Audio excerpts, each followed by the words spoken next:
Hello guys, welcome back to my channel. And also, if you're new here, my name is Chioma and I'm also a virtual assistant. One of the things I help people with is booking accommodations for their travels. And trust me, if you don't do your research well, you could actually end up in a nightmare situation, such as arriving at a hotel that doesn't exist, getting scammed by fake listings, or booking a place that looks nothing like the pictures that you found online. So today in this video, I'll be breaking down how to choose safe and legitimate accommodations, whether you're booking for your friend, your client, or just for yourself. I'll also walk you through real life scenarios and also give you simple but powerful tips to help you avoid bad bookings. Alright everyone, let's get started. Starting with our first scenario, which is fake listings and overpriced deals. Imagine your client finds this stunning apartment online, beautiful photos, great price, and the website, it also looks professional. And then they all get super excited and ask you to book immediately. But wait, scammers actually love to create fake listings. Like, they steal pictures from real hotels and then they post it as their own. And once you send the money, poof, they disappear, and in the end you'll be left with nothing. So how do I avoid this situation? Well, the first tip is stick to trusted booking sites. Websites such as booking.com, Airbnb, and also direct hotel websites have verification processes that prevent scam. And the second tip is do a reverse image research. How do you do that?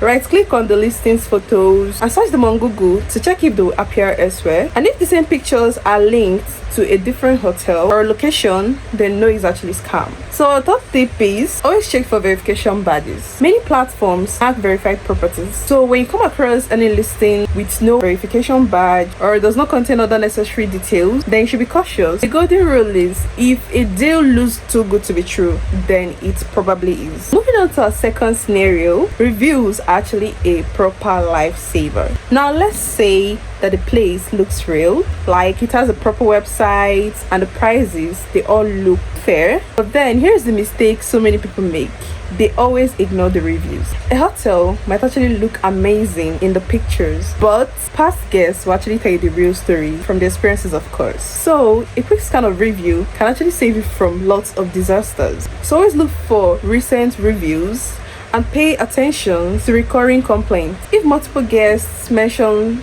something like issues like cancelled reservations, poor customer services, or hidden charges, like there is better you run for your life. So what are the things that you should look for in a review? So the first thing that you should look for in a review is recent feedbacks only. A hotel that had great services in 2019, 2020 might actually be terrible in 2025. That's why it's very important that you check the recent reviews, the most recent reviews. Look for constant complaints. If people keep mentioning dirty rooms, rude staffs, or unexpected fees, always believe them. And lastly, you should always compare reviews across different platforms. If only the good reviews appears on the hotel's own website, be suspicious about that and always check with Google, TripAdvisor, or social media. So even if your client is excited about the place, always tell them, let us see what others are saying first. And trust me, this simple step can actually prevent serious regrets. So for third scenario,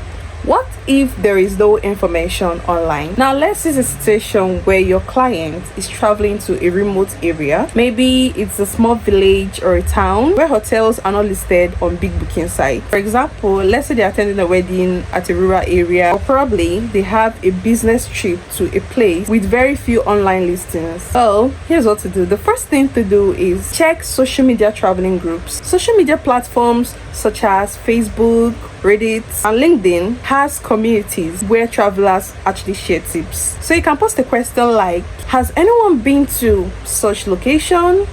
You can actually name it, and then you follow it by asking any hotel recommendations. And the second tip is asking event organizers. If your client is attending a conference or a wedding, the organizers, they often have hotel recommendations or a list of preferred accommodations. So the third thing to do is to leverage business networks. Use LinkedIn or WhatsApp to connect with professionals in that area who can offer you trusted recommendations. And lastly, consult local travel agencies. Even if you don't book through them, a travel agency in that area might actually guide you towards making legitimate options. So the key takeaway is, if Google don't have the answers, then find people who has been there. So for my final thoughts, be smart and stay safe. At the end of the day, choosing accommodation isn't about finding a smart and beautiful place. It's about safety, comfort, and avoiding scams. So today, a quick recap.